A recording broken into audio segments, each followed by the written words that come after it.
नमस्ते मित्रों, मैं डॉक्टर मिलिंद पराड़कर आपके साथ आज दुर्ग इस विषय पर कुछ बातचीत करूंगा। शुरुआत करने के पहले मैं बोरीवली स्थित विवेकानंद प्रबोधिनी के डॉक्टर नरेंद्र जोशी जी और मृणाली जोशी जी दोनों के प्रति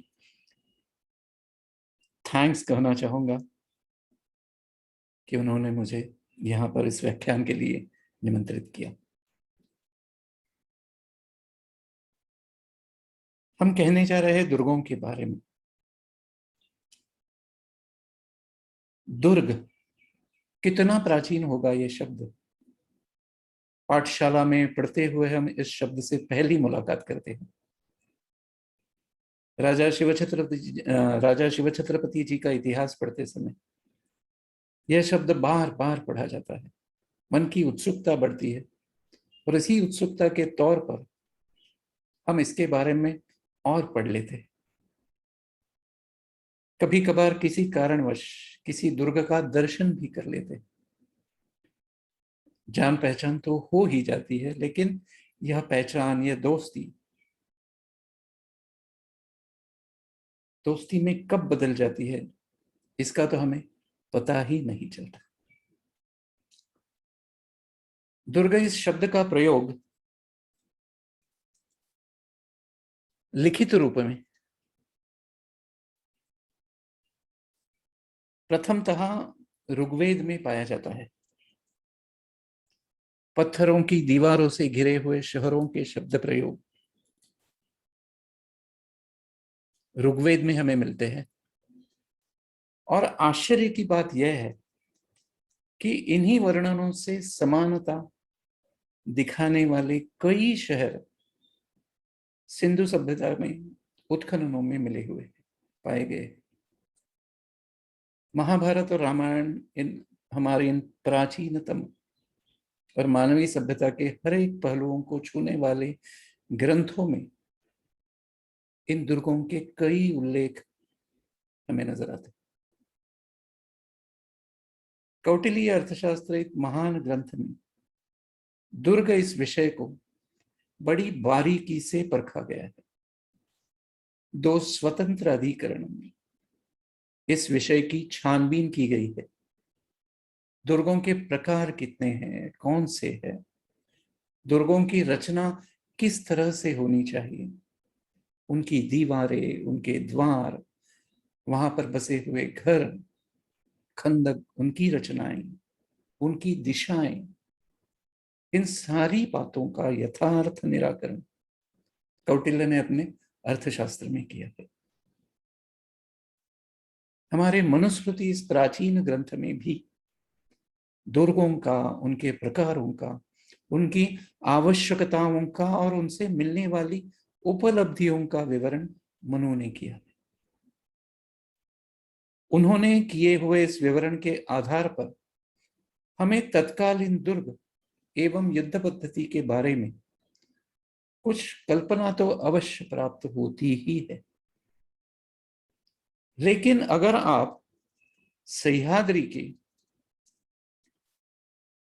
या फिर सह्याद्री में बसे विशाल दुर्ग समूह के एवं दुर्ग इस संकल्पना के बारे में परम विश्वास के साथ और सबूतों के आधार पर बोलना चाहते हैं, तो ऐसा कालखंड है प्रतिष्ठान या आधुनिक नगरी पैठण, जो सातवाहन राजाओं द्वारा प्रस्थापित की गई उनकी राजधानी थी। सह्याद्री पर्वत की श्रेणियों में या तो फिर सह्याद्री पर्वत की श्रेणियों के माथे पर बसे हुए कई दुर्ग सातवाहन कुलोत्पन्न सम्राटों ने निर्माण किए हुए हैं। ईसाई पूर्व 250 से लेकर सदी की 230 तक, तीसरे शतक तक काफी लंबा अरसा है। 480 सालों का यहां पर मैं जिक्र कर रहा हूं। इतने लंबे अरसे तक इस राजकुल ने दक्षिणापथ के विशालतम प्रदेश पर अपना शासन जमाया हुआ था। व्यापार कहिए और अपने साम्राज्य की संपन्नता की वृद्धि के हेतु उन्होंने सह्य पर्वत की ऊंची ऊंची चट्टानों पर दुर्गों की रचना की। ऐसा साधारण तर्क हम जरूर कर सकते हैं। सह्याद्री पर्वत में बसे कई दुर्गों का जनकत्व पुरातत्वीय आधारों पर बिना कोई हिचकिचाहट इन्हीं सातवाहन राज्यकर्ताओं की तरफ से निर्देश किया जा सकता है। जब हम सिर्फ महाराष्ट्र के बारे में सोचते हैं तो सातवाहन सम्राटों के पश्चात महाराष्ट्र में आभीर, त्रैकूटक, वाकाटक, चालुक्य, राष्ट्रकूट एवं यादव या शिलाहा, इन राजकुलों ने अपना शासन चलाया हुआ है।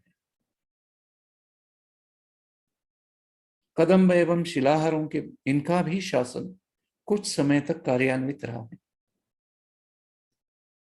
ईसवीं सदी के 7वें शतक में बसी आभीरों की राजधानी अंजनेरी, चालुक्यों की राजधानी वातापीपुर या बदामी, कोल्हापुर के शिलाहार राजाओं की परनाला दुर्ग या प्रणालक या पन्हाला, यादव राजाओं की राजधानी देवगिरी, ये सभी राजधानियां सह्याद्री के शिखरों पर बसी हुई थी। यदि हम दक्षिण के बहमनी सुल्तानों के शासन समय का विचार करते हैं तो यह बात हमारे ध्यान में जरूर आती है कि इसी समय देशमुख या देशपांडे इन जैसी स्थानिक सत्ता केंद्रों का उदय हो रहा था।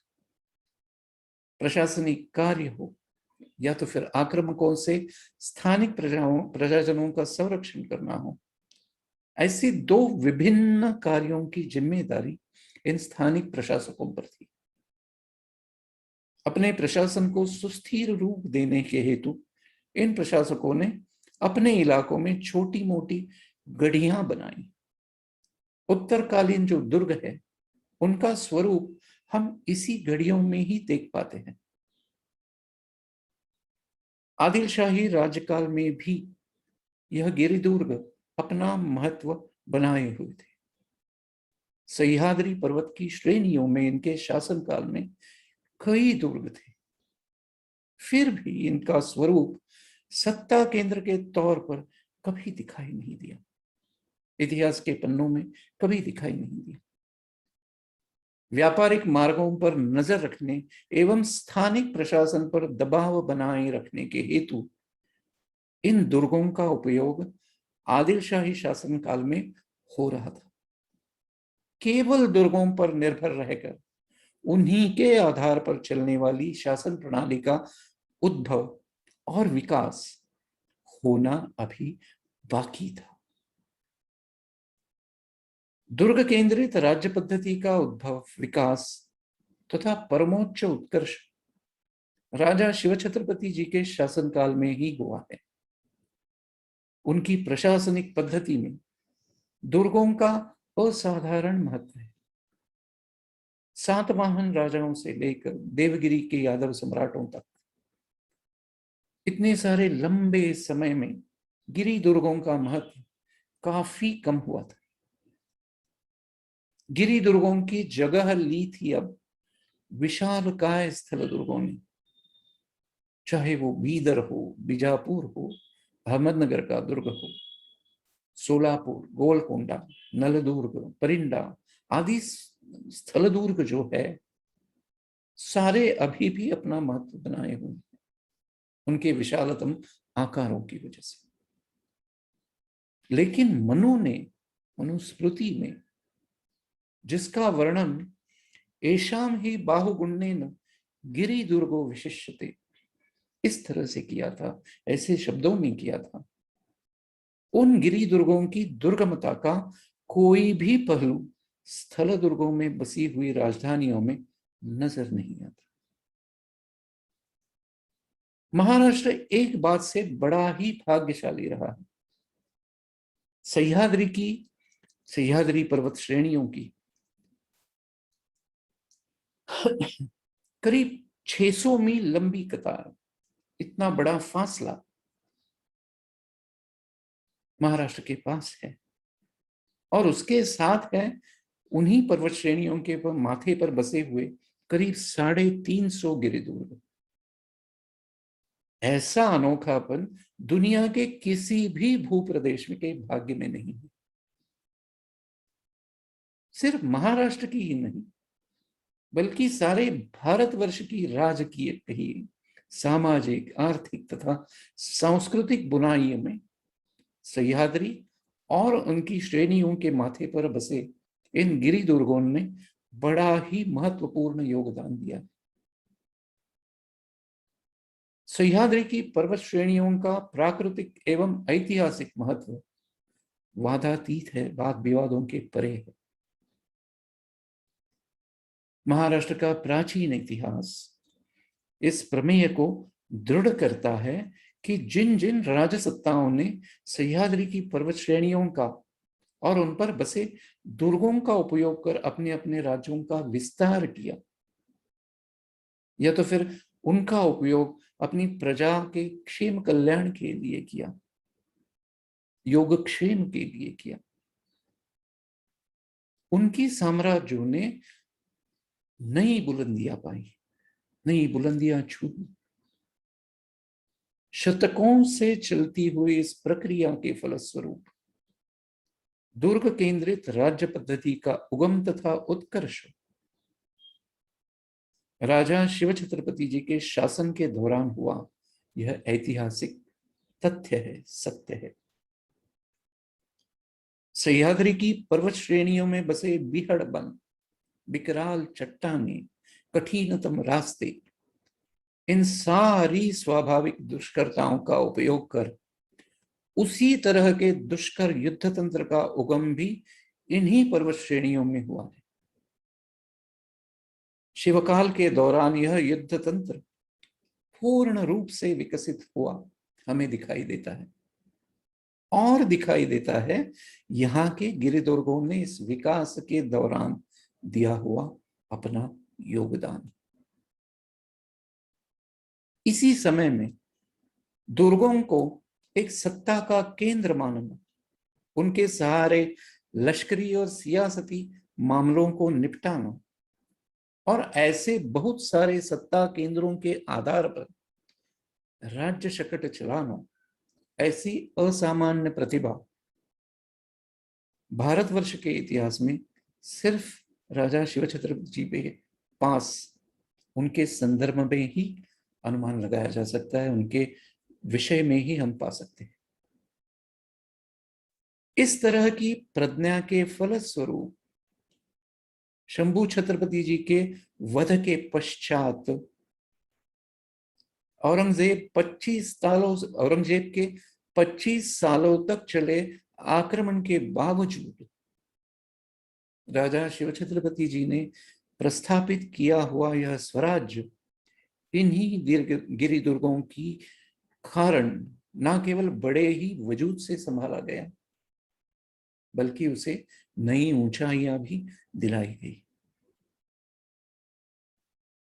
आहार निद्रा भय मैथुनंच पंचतंत्र का यह विख्यात श्लोक है कि अन्न हो, निद्रा हो, भय हो, काम हो, खुशी हो, सुख, दुख, गुस्सा, मोह आदि मानव की मूलभूत भावना में भय यह सबसे प्रमुख और प्रभावित कर देने वाली भावना है। स्वयं से भय, शत्रु से भय, दोस्तों से भय, अपने ही नस्ल की औरों से भय, जंगली जानवरों से भय, प्राकृतिक भय, जीवन की अनिश्चितताओं का भय, अनिश्चितताओं से भय, ये भय का जो चक्र है यह मानव की प्रारंभिक अवस्था से ही उसका पीछा कर रहा है। यदि हम ऐसा कहें कि मानव के सारे व्यापार व्यवहार इसी आंतरिक भय की वजह से होते हैं, तो यह बात बिल्कुल ही अस्थायी न होगी। यही प्राथमिक कल्पना को केंद्र में रखे हुए एक कल्पना की जा सकती है, एक चित्र देखा जा सकता है। ये चित्र है प्रागैतिहासिक कालीन मानव का, अकेला रहने वाला, खुद की रक्षा खुद ही करने वाला, कम से कम आकांक्षाओं की कामना करने वाला, और फिर भी भय का मारा हुआ,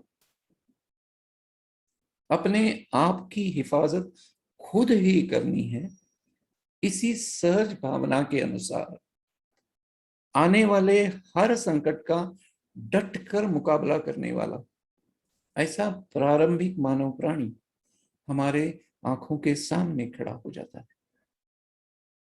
लेकिन इसी समय हमें महसूस भी होती है उसका पीछा करने वाली वह भय की भावना।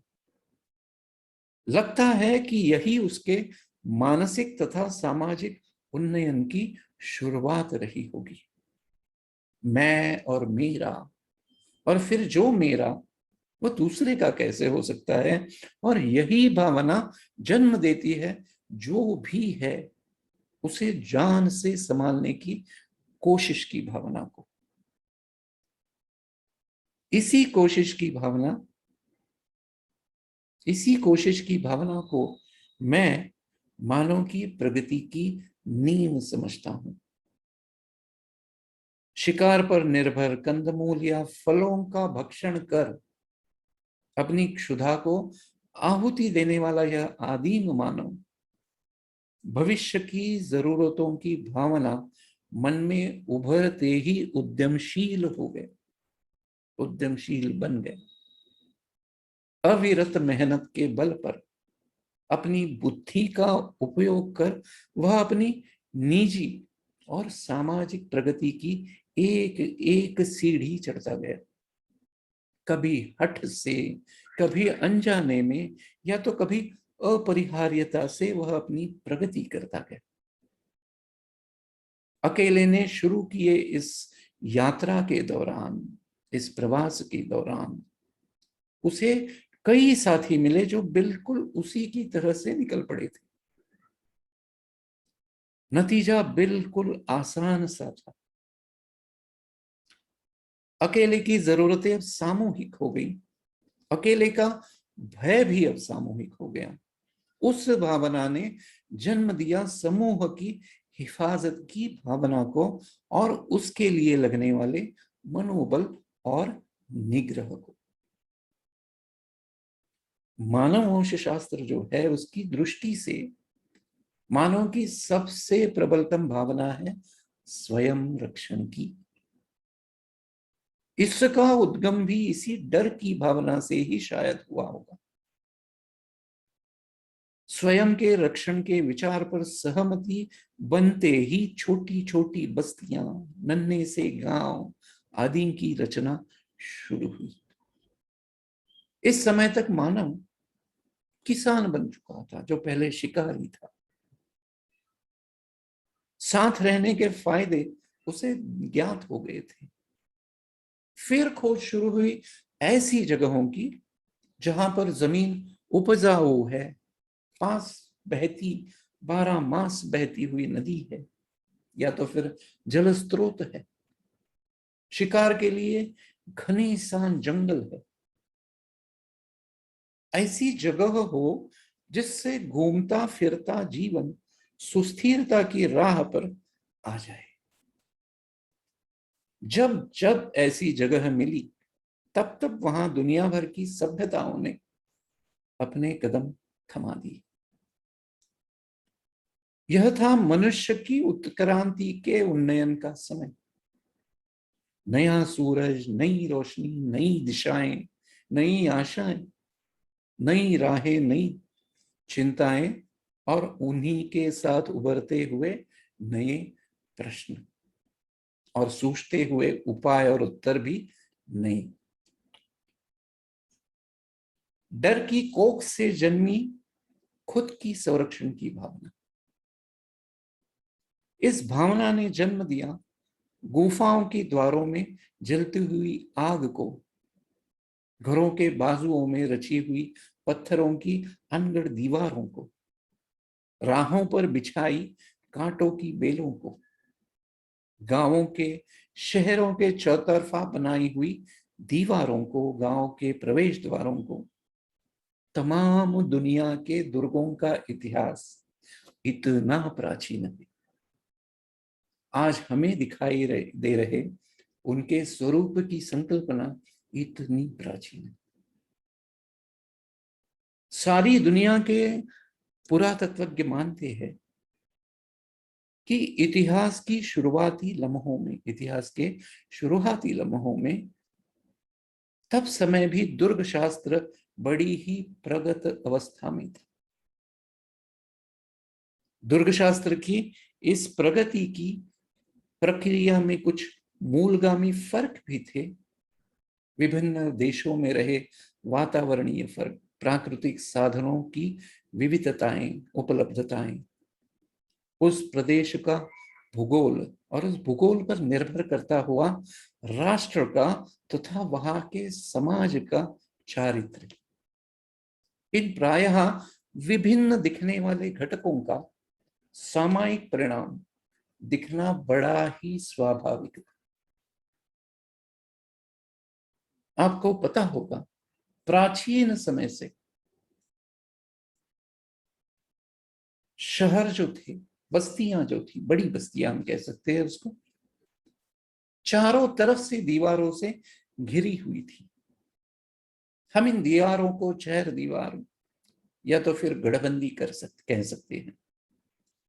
आज भी पुरातत्वज्ञ ने उत्खनित किए हुए इन चहर दीवारियों के अवशेषों को अगर हम गौर से देखें तो हमें पता चलता है कि इतनी प्राचीनता के बावजूद यह सारे अवशेष शास्त्रीय दृष्टि से इतने अचूक है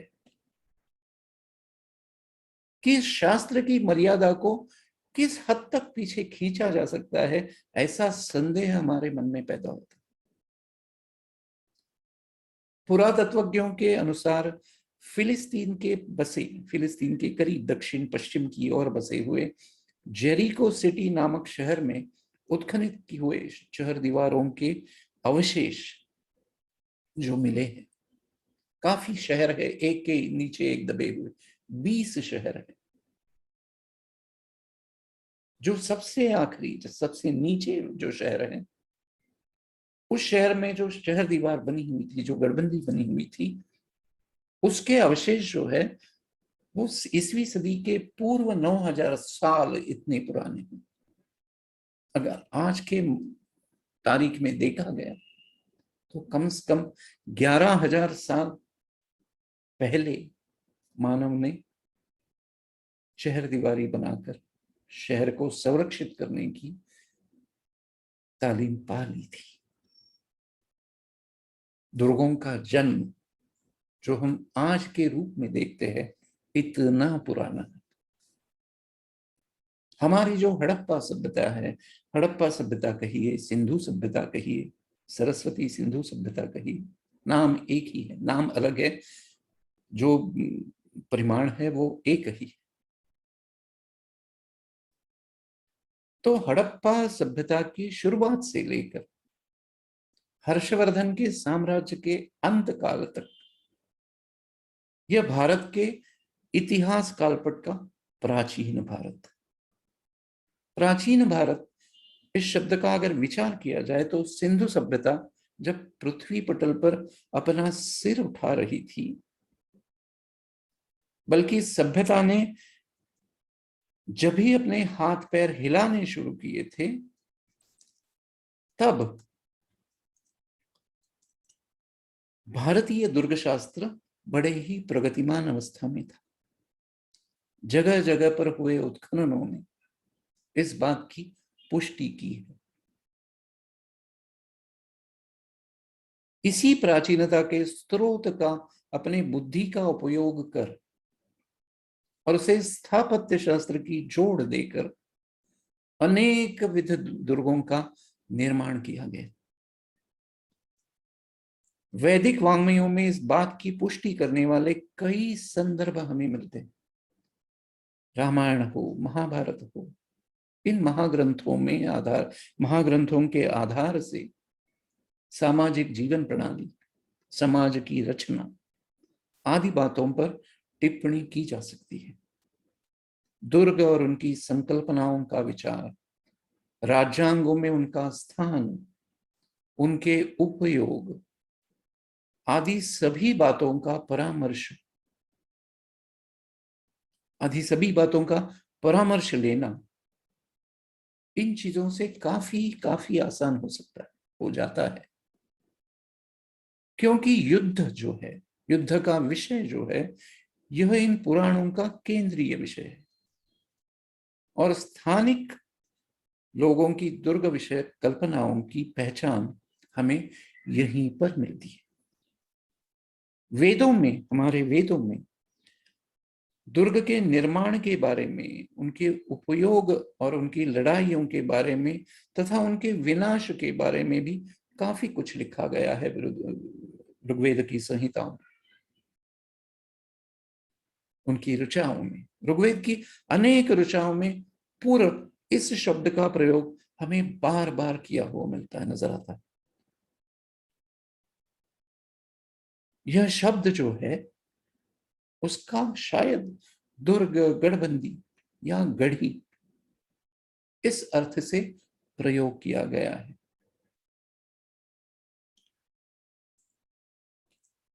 मौर्य राजाओं के राज्यकाल के तहत दुर्ग शास्त्र में बड़ी मात्रा से उथल पुथल हुई। मनु, बृहस्पति, कौणपदंत, नारद, विशालाक्ष, उद्धव, इंद्र, द्रोण, आंभीय, इन जैसे आचार्य और विद्वानों ने दुर्ग शास्त्र की तत्वों और मूल कल्पनाओं को अपने ग्रंथों में अधोरेखित किया हुआ मिलता है। उनके सारों के सारे विचारों का परामर्श करते हुए तथा उन पर अपनी टिप्पणी करते हुए मौर्यों के राजगुरु कौटिल्य ने तत्कालीन राज्य शास्त्र की बारीकियों पर आधारित अपना कौटिल्य या अर्थशास्त्र यह ग्रंथ, प्रमाणभूत ग्रंथ मैं कहूंगा, यह प्रमाणभूत ग्रंथ सिद्ध किया है। कौटिल्य जी ने लिखे हुए इस अर्थशास्त्र के 15 अधिकरण हैं। इनमें से आखिरी 2 अधिकरण जो है, जो गूढ़ प्रयोग तथा शास्त्रीय विवेचन के बारे में है, उनको छोड़कर बाकी 13 अधिकरणों में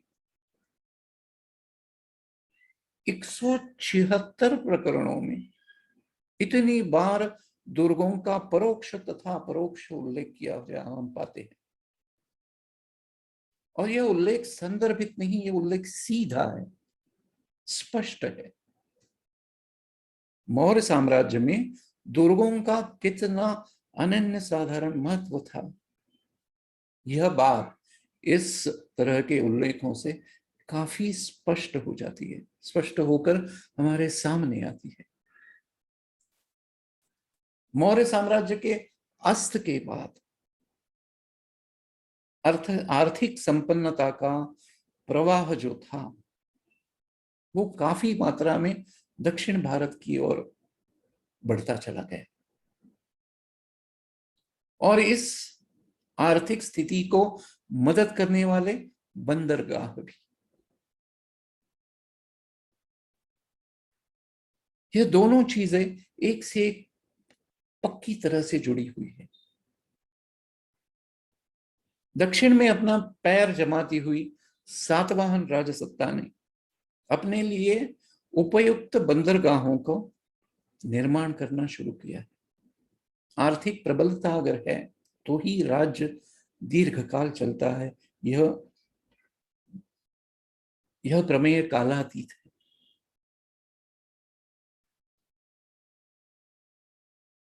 तो इसी विचार से उस राजसत्ता ने बंदरगाहों का निर्माण शुरू किया और एक से बढ़कर एक बंदरगाहों की श्रृंखला उन्होंने भारत के पश्चिमी तट पर, समुद्री तट पर निर्माण की। सातवाहन सम्राटों के काल में केवल अंतर्देशीय ही नहीं बल्कि कई राष्ट्रों से जिसे हम अंतरराष्ट्रीय व्यापारिक संबंध कह सकते हैं, वह उस तरह के संबंध बरकरार थे। पेरिप्लस ऑफ द इरिथ्रियन सी, हिंदी महासागर का पथ प्रदर्शक अर्थ है इसका। कई ग्रीक सेलर्स जो थे उन्होंने लिखा हुआ है यह किताब उस समय, सातवाहनों के समय, जिसे हम कह सकते हैं करीबन 2400 वर्ष हुए।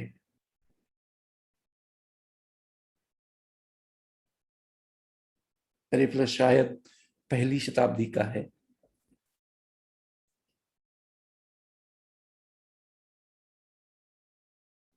तो इस ग्रंथ में सातवाहनों के रोमन साम्राज्य के साथ बने व्यापारिक संबंधों के बारे में लिखित रूप से जानकारी मिलती है। उस समय किसी ने लिखा हुआ हमें हमारे सामने हम पढ़ सकते हैं। यह जो बंदरगाह है, उन बंदरगाहों के रास्तों के जरिए दक्षिणागत पथ में जो महत्वपूर्ण शहर है, प्रतिष्ठान नगरी है जिसे हम आज पैठण के नाम से जानते हैं, तगर है जिसे हम आज तेर के नाम से जानते हैं उस्मानाबाद डिस्ट्रिक्ट में महाराष्ट्र के, जुन्न नगर है जिसको जुन्नर नाम से जानते हैं पुणे जिले में है, कराड़, ब्रह्मपुरी, कोल्हापुर, वैजयंती, वनवासी जो दक्षिण कन्नड़ डिस्ट्रिक्ट में है कर्नाटका के तटीय इलाकों में। ये सारे बंदरगाहों से निकलने वाले सारे रास्ते इन बड़े शहरों से जुड़े हुए थे। विख्यात रोमन लेखक है, इतिहासकार है, रोमन की सीनेट का मेंबर है, प्लिनी उनका नाम है। तो उनके मुताबिक हर साल रोम से 5 करोड़ सेस्टर्स सिक्के, सोने के सिक्के भारतवर्ष में आया करते थे व्यापारिक संबंधों के जरिए। तब की बात है।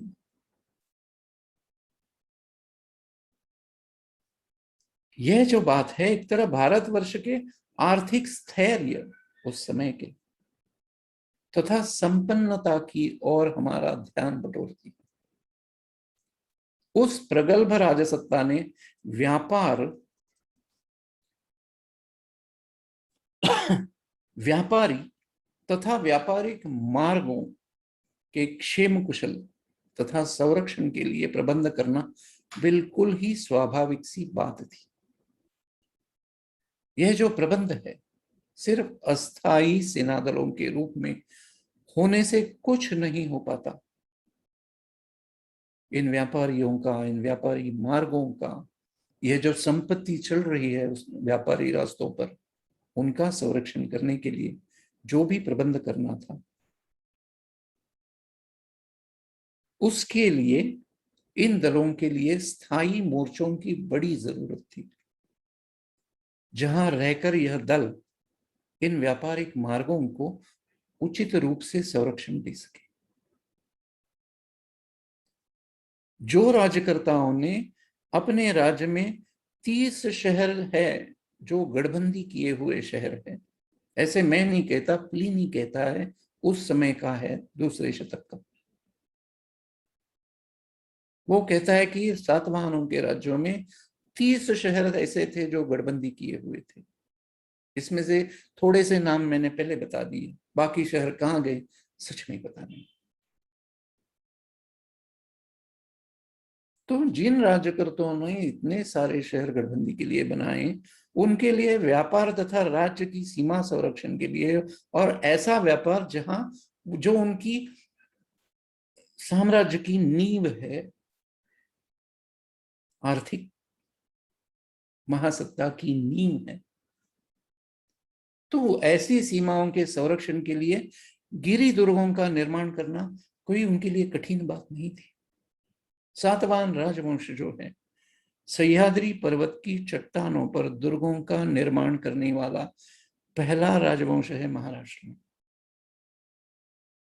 ये बात मैं बड़े ही विश्वास के साथ कह सकता हूं। दुर्ग इस विषय की पारदर्शिकता करीब करीब 20 सदियों से लंबे अरसे में बिल्कुल कम हुई नजर नहीं आती है, बल्कि उसी नींव के आधार पर जो विचारधारा हमें नजर आती है वह काफी मंजी हुई दृग्गोचर होती है। बदले हुई राजनीतिक, आर्थिक तथा सामाजिक परिस्थितियों में भी दुर्गों का महत्व जो था वो अविकल अवस्था में हमें दिखाई देता है। हड़प्पा सभ्यता से लेकर शिवकाल इस बड़े लंबे समय श्रृंखला में रही समानता का एक अटूट धागा इस उपलक्ष्य में हमारे विनाश्रम हमारे हाथ आता है। दुर्ग परंपरा इतनी प्राचीन है, दुर्गों से संबंधित विचार इतना पुरातन है, और ऐसे दुर्गों का साथ लेकर दुर्ग केंद्रित राज्य पद्धति की प्रतिष्ठापना करने वाला वह शिव छत्रपति राजा इस दीप्तिमान परंपरा का आखिरी दीप्ति स्तंभ था, ऐसा साक्षात्कार हमें हुए बिना नहीं रहता। इतिहास के किसी भी कालखंड का राजनीतिक, सामाजिक तथा सैनिकी दृष्टिकोण से अगर विचार किया जाए तो एक बड़ी महत्वपूर्ण बात हमारा ध्यान बटोर लेती है, उस कालखंड में रहा गढ़बंदी से युक्त शहरों का तथा दुर्गों का महत्व।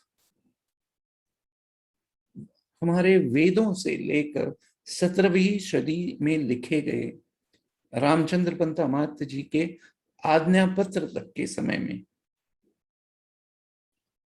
इस सारे लंबे समय के काफी लंबे प्रवाह में दुर्ग यह विषय हर कोई शासनकर्ता के लिए कितना अनिवार्य तथा महत्वपूर्ण हुआ करता था, इसी की यह बात निदर्शक है। राज्य का निर्माण हो, उसकी रक्षा तथा उसकी वृद्धि हो, इस सारी प्रक्रिया में गढ़बंदी वाले शहरों का एवं दुर्गों की भूमिका बड़ी ही अहम रही है। सिंधु सभ्यता पूर्व काल से लेकर शिवकाल के उत्तरार्ध तक दुर्ग यह विषय किसी भी राज्य संस्कृति का अनिवार्य अंग था। इन दुर्गों के स्वाधीन होने पर या ना होने पर साम्राज्यों के समृद्धि के तथा विनाशों के बीज बोए जाते थे। मध्य युग में जो लिखे गए जो नीति शास्त्र है तथा शिल्प शास्त्र जैसे ग्रंथों में इस विचारधारा का प्रतिबिंब हमें दिखाई देता है, स्पष्ट रूप से दिखाई देता है।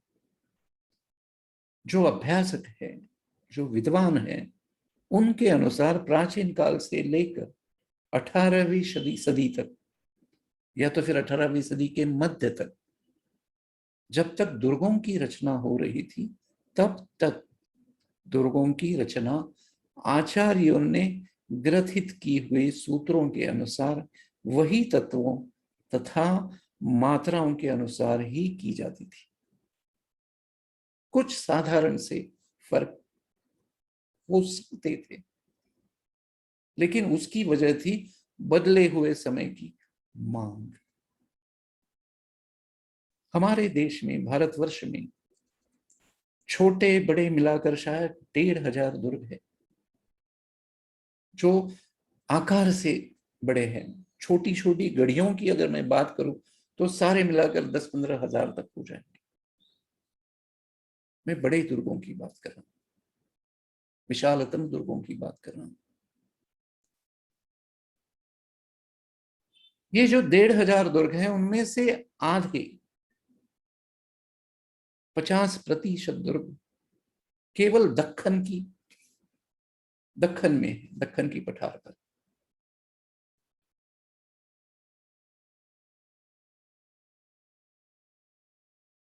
जिसमें महाराष्ट्र है, कर्नाटक है, आंध्र का कुछ हिस्सा है। दक्खन की पठार की भौगोलिक परिसीमाएं शायद इस प्रकार बताई जा सकती है कि बंगाल के उपसागर के पश्चिम की ओर वाला भूभाग सिंधु सागर के पूर्व की ओर वाला भूभाग, विंध्य नर्मदा के दक्षिण की तरफ वाला भूभाग और कावेरी तुंगभद्रा के उत्तर की तरफ वाला भूभाग, यह दक्कन का पठार, डेक्कन प्लेटू जिसे कहते हैं। बिल्कुल पेंसिल लेके नहीं बैठना, ये साधारण कोशिश की मैंने उसका विवरण करने की। एक आपके नजर के सामने एक शायद वो भूभाग का चित्र आ जाए। तो इस भूभाग पर देश के 1500-1600 दुर्गों में से आधे दुर्ग दक्कन में।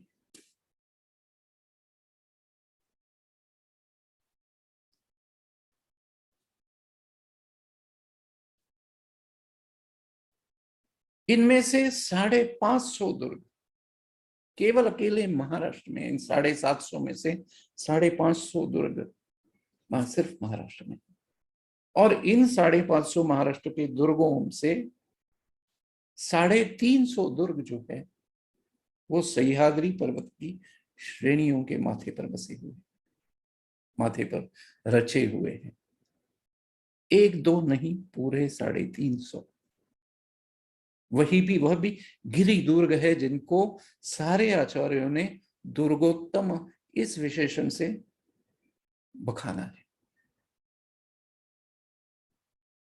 ऐसा अलौकिक भाग्य सारे विश्व में सिर्फ महाराष्ट्र के नसीब है, केवल सह्याद्री पर्वत की उपलब्धि में।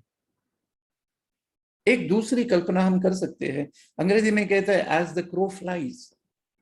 एक पक्षी बनकर आप उड़ते जाओ, उत्तर से लेके सह्याद्री से दक्षिण की ओर, गोवा की सीमा तक, गुजरात की सीमा से गोवा की सीमा तक।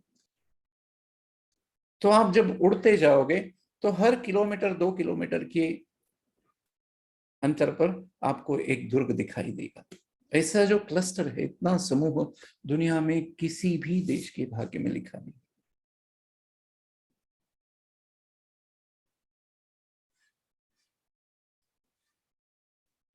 इस संदर्भ में एक बात मन में उभर आती है कि अगर ऐसा है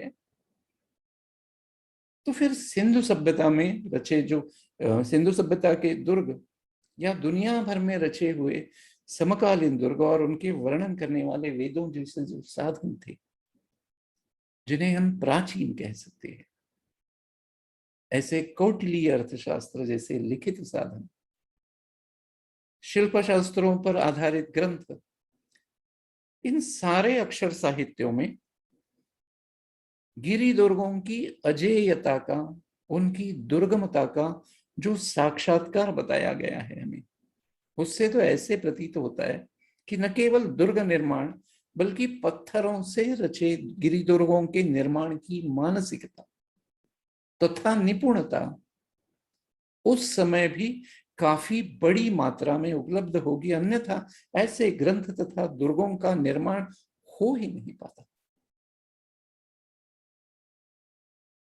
एक बार और मैं कहना चाहता हूं कि आक्रमण से संरक्षण, इसके तहत दुर्ग इस संकल्पना का जन्म हुआ है। इस संकल्पना, ये संकल्पना जो है, उसे फिर प्रजा का प्रतिपालन और राज्य विस्तार, ऐसे दो पर निकल पड़े हैं। और इसके बाद फिर कल्पना तथा आकांक्षाओं के क्षितिज भी छोटे भासमान होने लगे। दुर्ग यह तो केवल एक वास्तु है जो बोल नहीं पाती। फिर उनके स्वामियों ने उनके अपने स्वाभाविक संस्कारों के अनुरूप जो भी अच्छी बुरी, अच्छाई की, बुराई की, अच्छी बुरी बातें की, उनके अनुसार इन दुर्गों को भली या बुरी कीर्ति का लाभ हुआ। लेकिन इनका ऐतिहासिक स्थान जो है, इतिहास में जो स्थान है उनका, वो अचल रहा, अडग रहा। इन दुर्गों ने भारतवर्ष को धीरे धीरे बढ़ते हुए संपन्नता की ओर बढ़ते हुए देखा, इस राष्ट्र का इतिहास बनते देखा है। और उस इतिहास में उनका अपना बड़ा ही योगदान रहा है इन दुर्गों का। ये जो सारे स्थित्यंतर है उनको उन्होंने काफी करीबी से देखा है।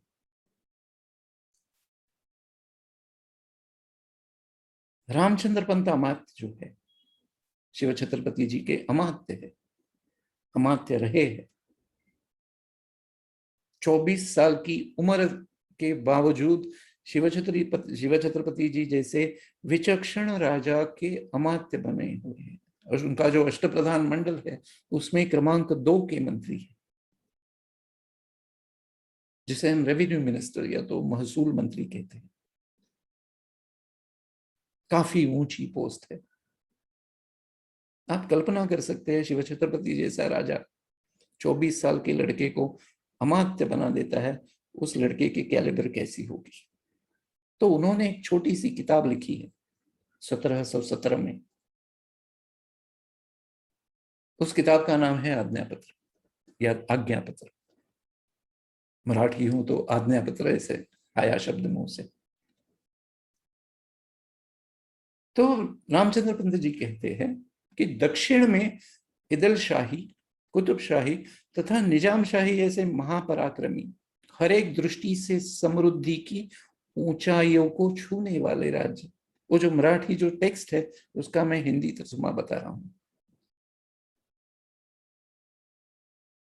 मुगलों के 1-1 लाख सैनिकों के सूबेदार, इनके अलावा सिद्दी, पुर्तगीज, अंग्रेज, डच, फ्रांसिस, रामनगर का राजा, सौंधे बिदनूर जैसे, मैसूर जैसे, त्रिचनापल्ली जैसे आदि जगहों के राजा अपनी अपनी जगह पर मजबूत जो रहे थे, वैसे चंद्रराव, शिर्के, सावंत, दलवी, निंबालकर, घाटगे आदि देशमुख जो उस समय काफी नाम बनाए हुए रखे थे, इन जैसे अनेकों को उनकी तैयारियां तथा मजबूती का असर अपने निश्चय पर न होने देकर केवल अपने बुद्धि वैभव और पराक्रम के जरिए किसी पर धावा बोलकर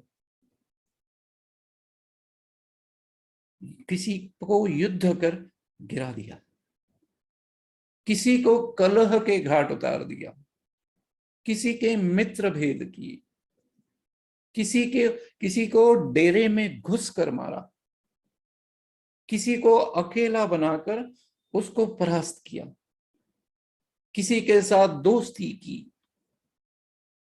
कभी खुद किसी के दर्शन के लिए गए, कभी किसी को खुद के दर्शन पे आने पर मजबूर किया।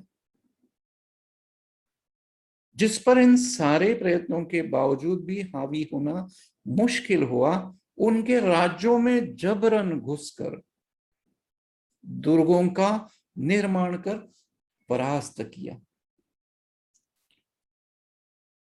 जो जगह जीतने के लिए नामुमकिन साबित हो, वहां पर नामों की मदद से, जहाजों की मदद से जीत हासिल की।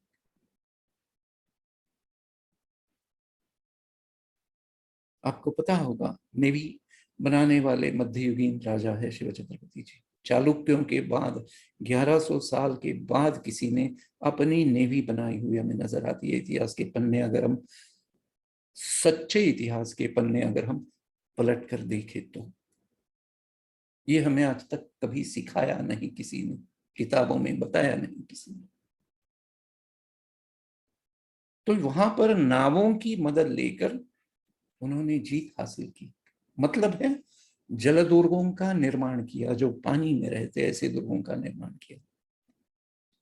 और इस तरह से जिस उपाय से जो भी शत्रु को दबोचा जाए, उस उपाय का उपयोग कर उन्होंने सालेरी अहिवंत नाम के जो दुर्ग है, जो महाराष्ट्र के नासिक के बॉर्डर में है, नासिक गुजरात के बॉर्डर में, तो सालेरी अहिवंत दुर्ग से लेकर जिंजी कावेरी नदी तक,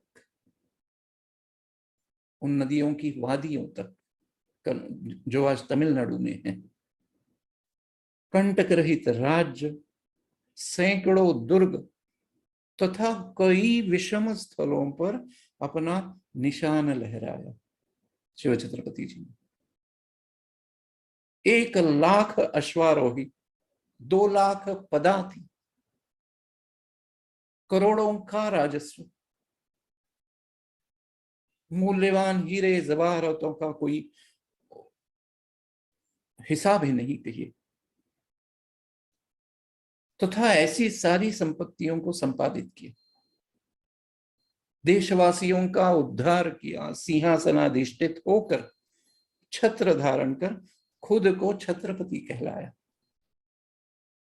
धर्म का उद्धार कर देव ब्राह्मणों को अपनी उचित जगह पर स्थापित कर यजन याजनादि षटकर्मों को वर्ण विभाग के नियमों से चलाया, तस्कर आदियों का नामो निशान अपने राज्यों से मिटा दिया, देश दुर्ग सैन्य आदियों के नए नियम बनाकर एक छत्र साम्राज्य का शासन का नवनिर्माण किया, मानो केवल नूतन सृष्टि ही निर्माण की। यही वह राज्य है। अमात्य जी ने लिखा, यह हर एक शब्द विशुद्ध वास्तव है। शिव छत्रपति जी के राजकारण को अधोरेखित करने वाला है। मैं यहाँ राजकारण का मतलब दुर्गों का राजकारण इस विचार से कर रहा हूं। एक बात मैं बता दूं आपको, यह सब कार्य जब उन्होंने शुरू किया है, हमारे इतिहास में दुर्ग और शिव छत्रपति ये दो नाम अलग विलग नहीं हो सकते, किसी भी तरह से नहीं हो सकते।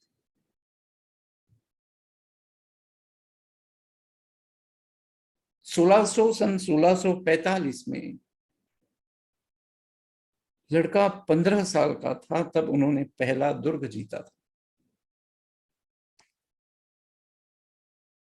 29 साल बाद सन 1674 में जब उनका राज्याभिषेक हुआ है, जब उन्होंने छत्रपति कहलवाया है, तब उनके हाथ में तत्कालीन बखर में लिखा हुआ है कि शिव छत्रपति जी के पास, राजा के पास 360 दुर्ग है। मॉडर्न पार्लेंस में अगर मैं बताने जाऊं तो मैं कह सकता हूं कि ये 29 साल का जो करियर है, जब उनके पास शुरुआत में, जब वो खुद 15 साल के थे, उनको किसी भी बात का, किसी का भी जिसे हम सपोर्ट सिस्टम कहते हैं, कुछ नहीं था, कुछ नहीं था। ना तो सैन्य था, ना ही सामाजिक प्रतिष्ठा थी, आर्थिक अवस्था विकल थी। अगेंस्ट ऑल ऑड्स जिसे हम कहते हैं, उन्होंने अपने रास्ते पर, क्योंकि उनको उनके नजर के सामने उनकी विजन साफ थी, मुझे क्या करना है, अंतिम सांस तक क्या करना है, उनके विचार काफी स्पष्ट थे, स्वच्छ थे।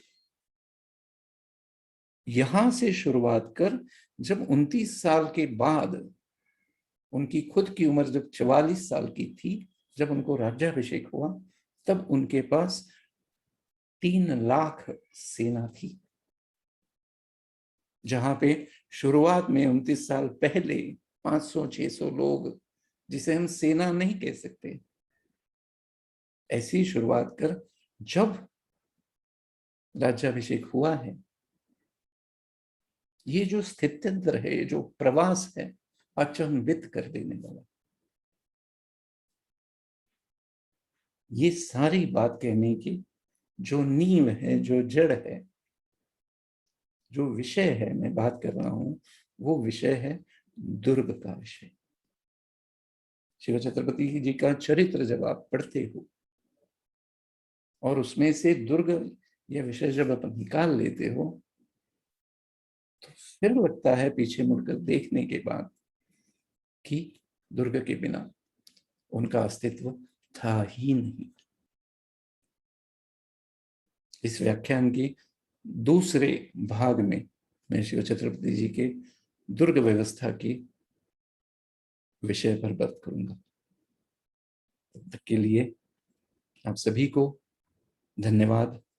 नमस्ते।